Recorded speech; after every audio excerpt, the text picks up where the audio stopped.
everyone. My name is Ryan, and I am a Bible nerd. Today, I want to break down the Bible in its first major section. So, the Bible has 66 books broken into two sections known as the Old and New Testament for Christians. So, today, I want to break down what's in the Old Testament. The first 5 books are known as the books of Moses, known as the Pentateuch or Torah, which means law. The first book is known as Genesis. This is where you're going to have the creation story, Adam and Eve in the fall. You're going to have the Noah story. You're going to have Abraham and what happens with his kids that lead into the 12 tribes of Israel. Such an incredible, rich collection of stories within Genesis. Then you're going to have the Exodus story. This is where Moses comes on the scene with the story of the burning bush. You're going to have the plagues on Egypt. You're going to then run into the parting of the Red Sea and all the events that happened within the Exodus story. Next, you're going to have Leviticus. This is always a tricky one. When people start their Bible study reading or their year-long reading, they get through those first 2 books and kind of moving along and then bam, run into Leviticus. It's got a lot of rituals, animal sacrifice, things that are so far removed from our culture that it becomes a little tricky to read. But there's a lot of wonderful, rich things in the book of Leviticus. Next, you're going to have the wanderings, or is commonly known as Numbers, that has the wandering between the time they leave Egypt and the time they go into the promised land. Normally, I believe that's an 11-day journey and ends up taking 40 years, but there's some incredible stories in the book of Numbers. It also has a lot of law code and a lot of numbers on censuses and tribal stuff. So there's a couple things that get a little tough to read through, but if you know why they're in there, you get a lot more understanding of why that's so important. Then the last book is Deuteronomy. Deuteronomy is also known as Second Law.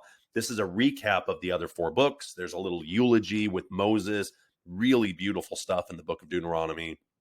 And what I found is those first 5 books are referenced more throughout the rest of the Bible, Old and New Testament, than any other section. They're referenced like crazy. I've been doing a deep dive through Deuteronomy, and it's hyperlinked like crazy throughout the rest of the book. So after that, you're going to have the books that are more historical in nature, that are going to break down kind of the events that happened after and during taking the promised land, after the wanderings and going to the promised land. You're also going to have major sections on another major character of the Old Testament. Moses gets kind of a lot of airtime. David is right there. King David is the next one. And what happens during his life, what happens with his kids, all that is and the separation of the kingdoms. There's just a lot of things that happen within the promised land and during the time of King David. Next, you're going to have the wisdom series, or the books that are more poetic in nature. You're going to have Psalms. They are beautiful. They're almost hymnal in the sense of how they're written and how they're done. I just absolutely love the Psalms. I think I even got the Psalm hat on today. I absolutely love the Psalms.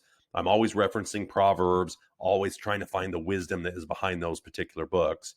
You've also got the book of Job within the wisdom series that is incredibly rich. You've got a guy that goes through just a whole bunch of calamities, just gets his butt kicked for just a crazy amount of things go wrong.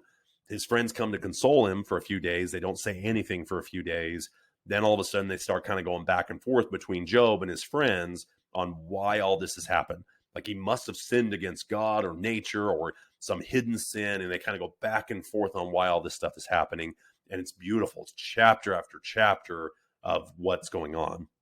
Then you're going to have the book of Ecclesiastes, surprisingly refreshing book in the sense that even good people have things go wrong. Even the guy that seems to do nothing right, doesn't honor God, gets prosperous, and yet the person that honors God their whole life gets cancer. You know, it really is a very real world. Hey, good stuff still happens to bad people, and bad stuff still happens to good people. Really, really good book, Ecclesiastes. You got to read that one.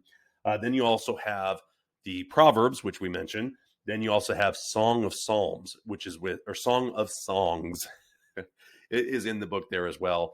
A very, very good book, but almost a little bit more racy kind of poetry. It's very, very beautifully written, but it almost is a little bit heightened up on the romantic side of living this life. Next you're going to have is the prophetic books, where you have all the prophets. So there's a lot of different prophets that God has given us to lead the Israelite people and to give them guidance on what they were doing wrong. And many times it was there to correct the things that they were doing wrong. The book of Isaiah is incredible. You've got the first half of it is all the judgment and the warnings and the stuff that's going on, but the rest of the book is all salvation. a great mirroring of the justice, the holiness of God, along with his grace and mercy. It's just a beautiful collection of writings with the book of Isaiah. But you also have a lot of other prophetic books.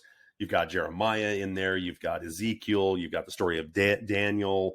Jonah and the whale is in those types of books. So that's really a really brief recap kind of what is in the Old Testament. And I hope that you'll open it up. I know so many people that when they get to this Bible, they just want to start from the beginning. But sometimes it's good to just go to a section, go to a different thing you're trying to look for, and just start opening this book. You'll find so much wisdom and wonderful things happening within the Old Testament and the New Testament. So hope you enjoyed the video. Let me know what I got right, what I got wrong. Like, click, and subscribe, and we'll do some other videos. So God bless, and hope you have a wonderful day.